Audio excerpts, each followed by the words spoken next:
بسم الله الرحمن الرحيم يسبح لله ما في السماوات وما في الأرض الملك القدوس العزيز الحكيم هو الذي بعث في الأميين رسولا منهم يتلو عليهم آياته ويزكيهم ويعلمهم الكتاب والحكمة وإن كانوا من قبل لفي ضلال مبين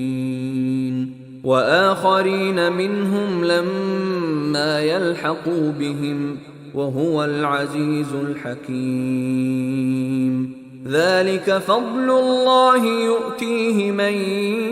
يشاء والله ذو الفضل العظيم مثل الذين حملوا التوراة ثم لم يحملوها كمثل الحمار يحمل أسفارا بئس مثل القوم الذين كذبوا بآيات الله والله لا يهدي القوم الظالمين قل يا أيها الذين هادوا إن زعمتم أنكم أولياء لله من دون الناس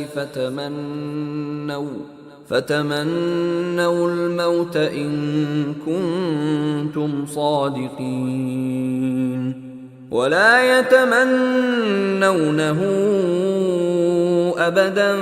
بما قدمت أيديهم والله عليم بالظالمين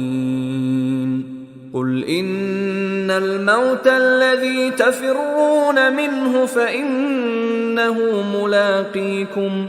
ثم تردون إلى عالم الغيب والشهادة فينبئكم بما كنتم تعملون يا أيها الذين آمنوا إذا نودي للصلاة من